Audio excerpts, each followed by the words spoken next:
Hello student, जैसा कि आप सबको पता है कि इंडिया के एजुकेशन सिस्टम में एक बड़ा चेंजेज हुआ है। कुछ चीज़ें आपको पता चली गई होंगी, कुछ हम यहाँ पे डिटेल डिस्कशन कर लेते हैं इसके बारे में। जैसा कि आप सबको डर है कि क्या सिलेबस चेंज होगा या कब से ये अप्लाई होगा, या नया फॉर्मेट जो अभी पढ़ रहे हैं वो चीज़ हमारी वेस्ट जाएगी या क्या होगा। तो इसके बारे में हम लोग डिटेल डिस्कशन करते हैं थोड़ा, ठीक है। फिर स्टार्ट करते हैं। कुछ इंपॉर्टेंट पॉइंट यहाँ पे दे रखे हैं, जैसे कि 10+2 सिस्टम पूरी तरह से रिप्लेस हो चुका है 5+3+3+4 के फॉर्मेट से, ठीक है। इसको हम डिटेल से देखेंगे क्योंकि अभी इसे हमें मेन समझना है। कोर्सेज जो होंगे सारे रीजनल लैंग्वेज में अवेलेबल होंगे। 5th तक की तो पढ़ाई हमें मातृभाषा में ही करनी है, ये अनिवार्य है, ठीक है। अब इंग्लिश की जो है अनिवार्यता इसको ख़त्म कर दी गई है। जो भी स्टेट हमारा रिकमेंड करे उस लैंग्वेज में हमें पूरे कोर्सेज अवेलेबल होंगे।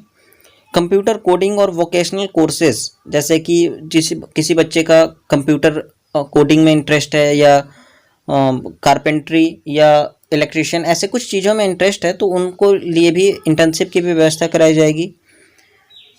सेमेस्टर एग्ज़ाम को इंट्रोड्यूस कराया गया है। 9 to 12th वाला जो फॉर्मेट है उसमें सेमेस्टर एग्ज़ाम टाइप में बच्चे एग्ज़ाम देंगे, ठीक है।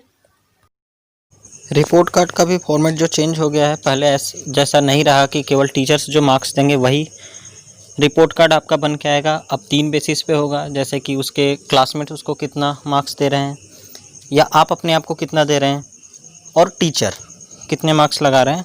इस तीनों बेस का एवरेज निकाल के जो होगा वो रिपोर्ट कार्ड बन के आएगा। फ्लेक्सिबिलिटी ऑफ सब्जेक्ट्स रहेगा आपके लिए, आप फ्रीली कोई भी सब्जेक्ट आपको चूज कर सकते हैं आप उसके अपने लिए। जैसे कि पहले 10+2 में क्या था कि आप मैथ्स के साथ हिस्ट्री को कंटिन्यू नहीं रख सकते थे या ज्योग्राफी नहीं पढ़ सकते थे, क्योंकि वो साइंस स्ट्रीम था, आर्ट्स स्ट्रीम था, कॉमर्स स्ट्रीम था, जो कि अब वैसा नहीं रहेगा। आप अपने हिसाब से सब्जेक्ट चूज कर लेंगे, मैथ्स के साथ हिस्ट्री भी पढ़ सकते हैं। कॉमन एंट्रेंस एग्ज़ाम होगा सभी कॉलेजों के लिए NTA द्वारा, नेशनल टेस्ट एजेंसी जो है उसके थ्रू। बजट को भी आगे किया गया है, इंक्रीज किया गया है। 4.43% से 6% तक उसको कर दिया गया है बढ़ा के, और इसी के साथ ही मानव संसाधन मंत्रालय का नाम भी शिक्षा मंत्रालय कर दिया गया है।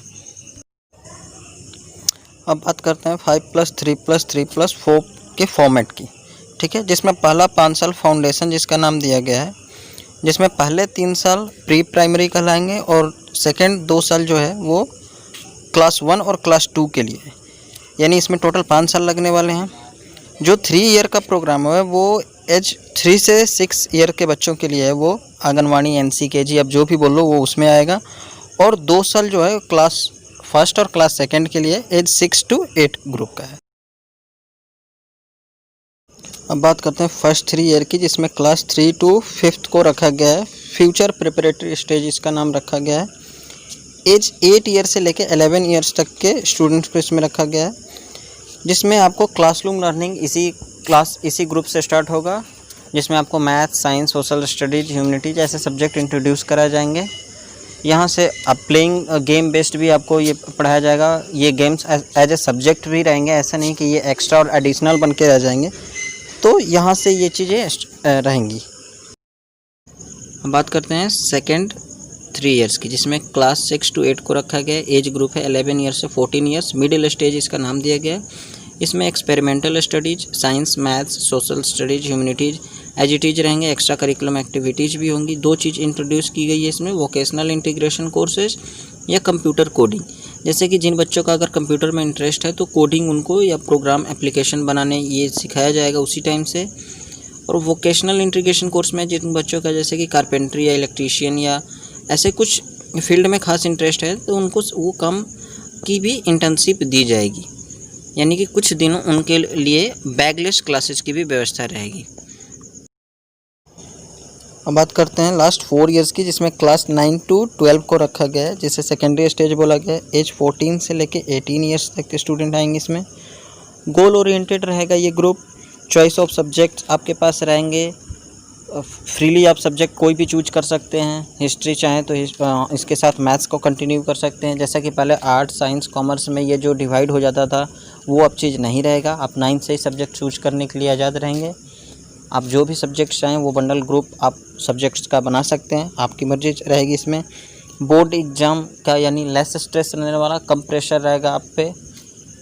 और रिपोर्ट कार्ड को भी नए तरीके से बनाया गया, जैसे मैंने बता रखा है कि आपको स्टूडेंट्स के खुद के मार्क्स और टीचर के मार्क्स और उनके क्लासमेट्स के दिए हुए मार्क्स के इनके आधार पे मार्क्स तैयार कराया जाएगा। सेमेस्टर पैटर्न एग्ज़ाम होगा, साल में 2 बार एग्ज़ाम होंगे 6-6 महीने पे। तो यानी कि आपके लिए सिलेबस क्या होगा, वो इजी हो जाएगा, क्योंकि 2 बार एग्ज़ाम होंगे तो हाफ आएगा सिलेबस, तो इजी रहेगा ये। तो सबसे बड़ा क्वेश्चन ये है कि अब ये फॉर्मेट इम्प्लीमेंट कब होगा। तो ये फॉर्मेट इम्प्लीमेंट होगा नेक्स्ट ईयर से, यानी नेक्स्ट सेशन से इम्प्लीमेंट हो जाएगा। लेकिन जो अभी हैं 9, 10th या 11, 12th में, उनके लिए ये फॉर्मेट अभी ये नहीं है। अभी जो 8th क्लास में है उनको ये नया फॉर्मेट मिलेगा। जो 9, 10th, 11, 12th में हैं उनको गवर्नमेंट अभी क्या गाइडलाइंस देती है, अभी थोड़ा वेट कीजिए, क्योंकि अभी कोविड-19 भी है तो क्लासेस बंद हैं। कैसे एग्ज़ाम होगा या सिलेबस रिड्यूस होगा, तो इसके लिए तो आपको थोड़ा वेट करना पड़ेगा, क्योंकि सेंट्रल गवर्नमेंट को इस फॉर्मेट को इम्प्लीमेंट करने के लिए अभी काफ़ी सारे काम करने हैं। स्टेट गवर्नमेंट से बात करनी होगी। जो 3 लैंग्वेज का रिकमेंडेशन दिया गया उनको स्टेट गवर्नमेंट द्वारा चूज किया जाएगा, फिर उसके अकॉर्डिंग सिलेबस को भी तैयार किया जाएगा। तो अभी काफ़ी सारे काम हैं। प्री प्राइमरी का भी उसको गवर्नमेंट स्कूलों में उसको तैयार करना होगा। तो इसमें अभी तो थोड़ा टाइम लगेगा। 2021 का उन्होंने जो न्यू सेशन में बोला है, तो वो उस टाइम तक अर्ली एजुकेशन में तो हो जाएगा 8 तक, यानी कि 9, 10th, 12th ये जो हैं इनके लिए तो अभी जो पुराने सिलेबस हैं उन पे ही आपको अभी कंटिन्यू करना होगा। बाकी जो गवर्नमेंट की जो गाइडलाइंस आएगी उसके अनुसार काम करना होगा, क्योंकि सिलेबस रिड्यूस हो भी सकता है।